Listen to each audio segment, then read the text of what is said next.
Hi everyone, I have on my Dunder Mifflin The Office shirt and I have my hair down. It's a red letter day. Red letter day, is that right?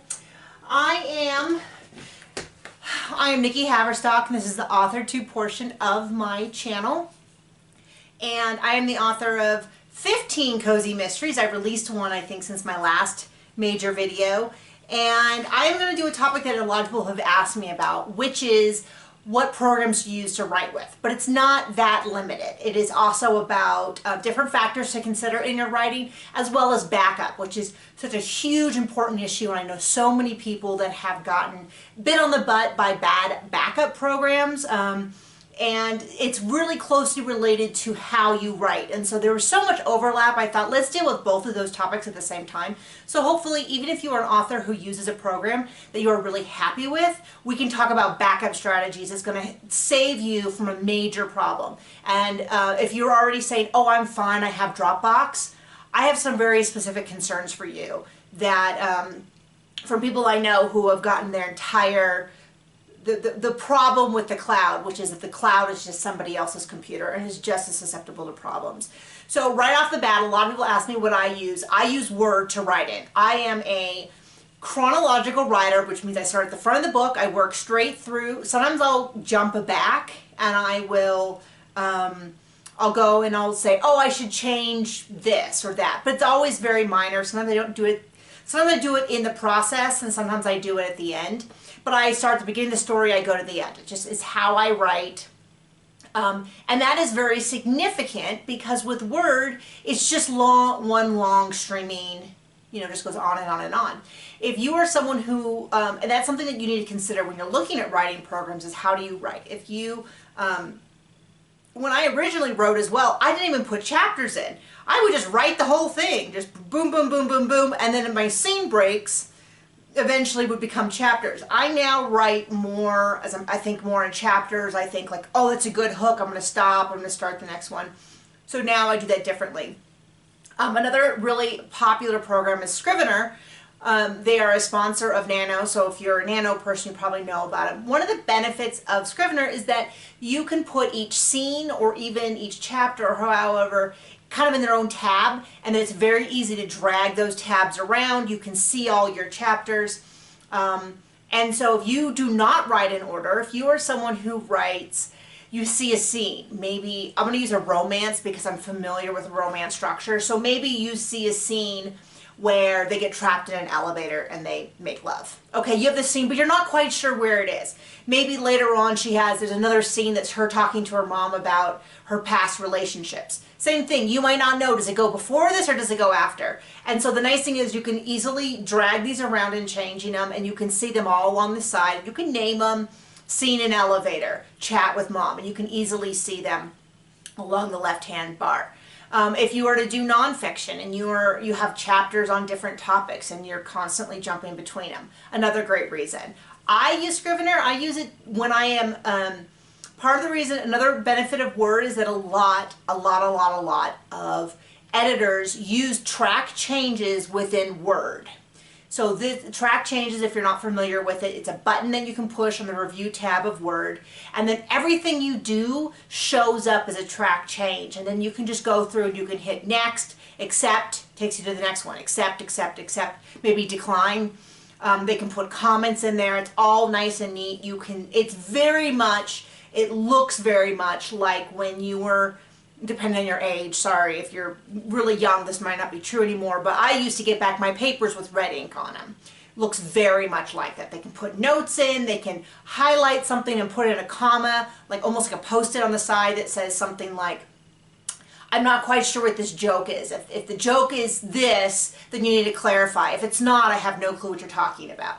Or, as I've had, did you switch the name of two of your characters? Because I thought Joan was the blonde and Jane was the brunette, whatever. And so because of that, since I write chronologically, there's no reason not to, I just write in Word, send it to my editor, get back edits, I do this whole process. When I get it back the final time from the proofer, then I go ahead and I load it into Scrivener, I do all the stuff, and from there, it is super easy. I can drag over from other programs my my back matter and my front matter. So your back and front matter are things like find me at this website, sign up for my newsletter here, here's a list of all my other books, that kind of thing. And since that is basically the same from book to book, I can just drag that over. Same with I drag over my copyright, I change the year, stuff like that. So it's a very simple process. At that point, from then on out, my book lives in Scrivener and it stays there. It's very simple. You push a button. Formatting is very easy. So that is how I do it. Another consideration a lot of people do is if you are someone who's going to be working on multiple computers, you log in at work and maybe I would say be ethical to your job, but I've had friends who said, secretaries for instance, I have a friend who's a secretary who, her boss said, as long as you get your work done, I don't care if you work on your book in between client calls, because he was a landlord for a bunch of apartment buildings. So sometimes around the 1st and the 15th or whenever, she'd have a ton of calls.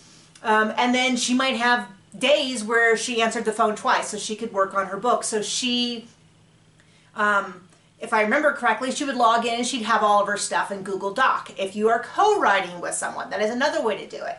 So one of the other things to consider is I have my computer, I pretty much only work on it here.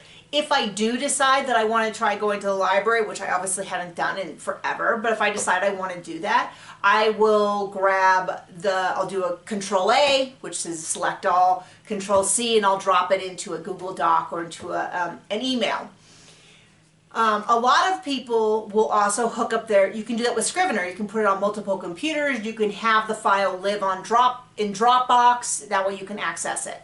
So the reason why I wanted to also talk about saving is a lot of people go, oh, I have it in Dropbox.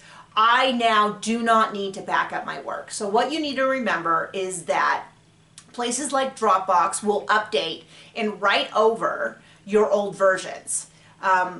What usually happens when there's a problem is there's a complication of a few things. I've heard of people whose program gets corrupted, corrupts all the file, and then their cloud backup dutifully backs up all those corrupted files. They don't find out because how often do you check your old files? And by the time they find out, the only version on their backup is the corrupted files. That is a sadly not surprising, not uncommon situation. They will tell you, well, of course we backed it up. Don't you worry, we backed it up. And you're like, but you backed up the corrupted file. You hear this a lot from computer places who will say things like, my database was overwritten, every single entry is now the same single entry, and they're like, oh, don't worry, you backed it up. And you're like, yeah, but you backed it up. If you don't have like older versions, it can also happen things. My greatest fear is I have my toddler and he doesn't normally hit the keys, but he likes to pretend. It would be very easy for him to hit a Control A and then hit the letter T and write over my whole program, me not realize it, me automatically save all my files. I go the next day and my file just now says T. Things like that. So the general practice is that you should have off-site and you should have 2 physical on-site. I keep up here, I have 3 or 4 hard drives there. You can get them for less than $100. I try to at least once a week, once a month, ideally would be once a week, would be to go and I back up all of my files. I have a D drive on here that is, I keep all of my working files on the desktop. People hate it. They think it looks so ugly, but those are all my working files. That is anything that I'm actively working on. And I can very easily just Control A, dump it all into a folder. I name the folder 2020-06. So I know that it was 2020 in June, or I can do it even more. So I back up my mailing list. I download my entire mailing list.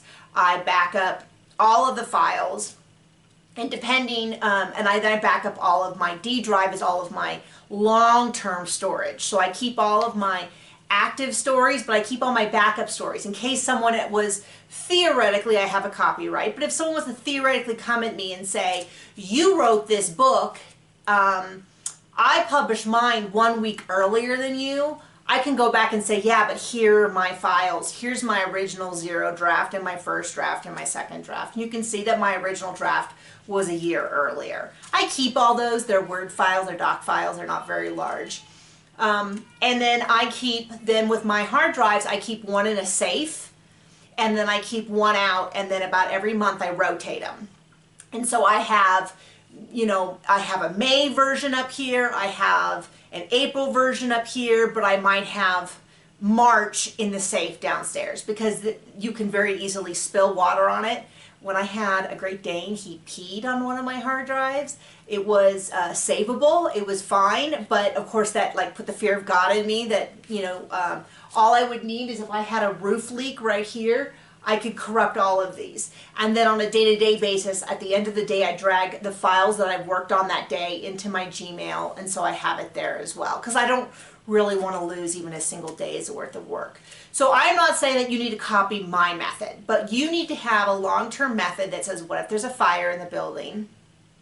What if my cloud backup, you know, maybe every once in a while you save your files in a folder on your cloud and then go forward. So what happens if all of my files get corrupted? What is Dropbox or Amazon or whatever going to do to help me? Do they keep records back 6 months? Are they only keeping a current version? And definitely check. I know a lot of people that have gone, oh, I have Dropbox running, I'm fine, they delete stuff. Then they at some point in the future go to Dropbox and something's happened. At some point they missed a notification, they missed an email, something like that. So my preference is to have so many copies that it looks ridiculous. But you can buy a nice little safe from someplace and you can keep a hard drive in there.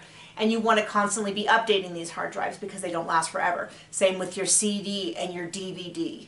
You want to every couple years be copying them over. And I'm saying this as a computer science major in college. Everything breaks down eventually. So you want to be, I would rather you have 10 hard drives and have one get corrupted than to have to spend an extra hour sorting through your hard drives than to have one hard drive and have it fall out of your car and you never get it back. Okay, so anyway, I hope that answers some questions and is useful to you. Bye.